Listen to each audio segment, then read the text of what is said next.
दोस्तों नमस्कार। आपका हार्दिक स्वागत है आपके अपने चैनल लीगल लाइफ में। यह अंधकार से प्रकाश की ओर चलने की व्यवस्था का चित्रण करता है। आज हम विचार करेंगे प्रकृति और विज्ञान के बारे में। प्रकृति वो स्थिति है जो नेचर ने स्वतः ही बनाई है, और विज्ञान वो स्थिति है जिसको मनुष्य ने प्रकृति के साथ छेड़छाड़ करके कुछ उन्नत करने की कोशिश की है। लेकिन दोनों में एक बुद्धि भेद है। प्रकृति की जो भी चीज़ें हैं उनके गुण दोष उसी में समाये हुए हैं, यानी कि उसका साइड इफेक्ट नहीं होता।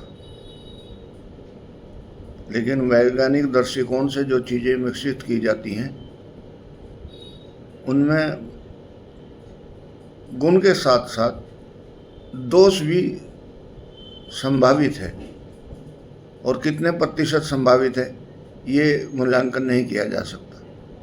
अमूमन हम देखते हैं कि मेडिकल साइंस की बहुत सी औषधियाँ हम यूज करते हैं तो उनके साइड इफ़ेक्ट कालांतर में जाकर बहुत ज़्यादा आते हैं। लेकिन आयुर्वेद की कुछ हम औषधियाँ अगर हम यूज करते हैं जो प्रकृति से जनित हैं, जो मिट्टी से उखाड़ी गई हैं, धोई गई हैं, साफ करके, और जैसा शास्त्रों में ऋषि मुनियों ने उसका विधान बना है उस तरीके से उसको कूट छान के पका के दिया जाता है, वो उसका साइड इफ़ेक्ट नहीं होता। आज साइंस ने ये प्रमाणित कर दिया है कि पारा जो है वो बहुत खतरनाक वस्तुओं में से एक है। लेकिन जब वही पारा हम तुलसा जी के पत्तों से यूज करते हैं तो हमारे लिए बहुत फ़ायदेमंद है। चाय में, दूध में पका के जब उसको लेते हैं तो वो हमारे लिए बहुत ही यूजफुल है, और यही हमारी प्रकृति की पहचान है कि वो मूल रूप से जो भी चीज़ पैदा करती है उसका तनमल सब पत्ती फूल व्यक्ति के निरोग होने के लिए पर्याप्त है।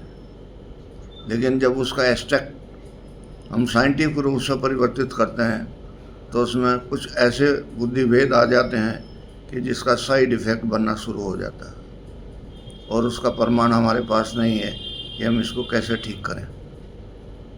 आज ऐसी स्थिति है वस्तु से, अगर किसी आदमी को बीपी हो गया है और उसको मेडिकल साइंस में ट्रीटमेंट लिया जाता है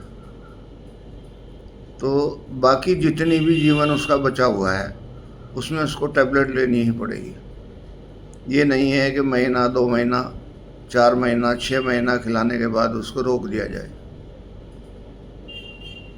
इसका मतलब ये हुआ कि रोकथाम तो जरूर हुई,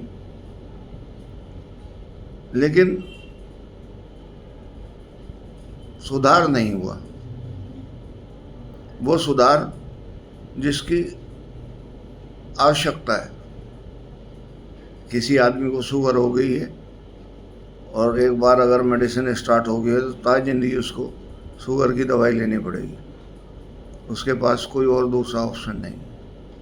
कोई और अमुक बीमारी हो गई है उसके लिए भी दवाई शुरू करनी पड़ेगी, तो उसको छोड़ने का कोई ऑप्शन नहीं। ये जो ऐसी स्थिति है ये बड़ी भयानक स्थिति है। इसके लिए बहुत शोध की आवश्यकता है। सरकार को इस पर चिंतित होना चाहिए, और सरकार में ऐसे आदमियों की नियुक्ति होनी चाहिए जो इस चीज़ को जानते हों, जो परफेक्ट हों।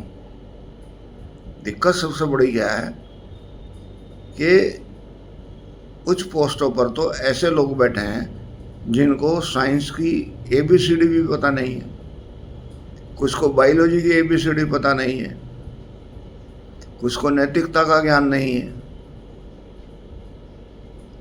लेकिन एयर कंडीशन में बैठ के वो डिसीजन वो लेते हैं जो उनको समझाए जाते हैं, उनकी खुद की समझ भी नहीं है।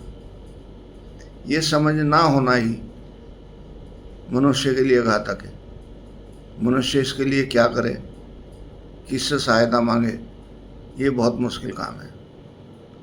लेकिन हमारे ऋषि मुनियों ने बहुत अध्ययन करने के बाद फिर भी एक छोटी सी प्रकाश की किरण छोड़ी और कहा कि इसको ये अंधेरा नहीं भगा सकती, लेकिन इसके आने से अंधेरा चला जाता है।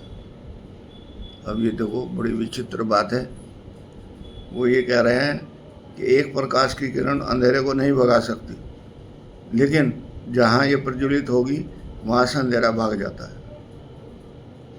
यानी कि अगर हम किसी भी तरीके से आध्यात्म में घुस जाएं और कुछ समय के लिए और सब सांसारिक कार्य करें, जीवन को ऐसे बिताएं जैसे ईश्वर ने कुछ अपॉर्चुनिटी दी है, तो हमारा सौभाग्य भी बदलेगा, हमारी अगली जनरेशन भी बदलेगी, ईश्वर की कृपा दृष्टि भी हम पर बनी रहेगी और हम निरंतर प्रयत्नशील होते हुए भगवान प्राप्ति की ओर बढ़ेंगे और आनंद में हो जाएंगे। ऐसा मेरा विचार है। नमस्कार।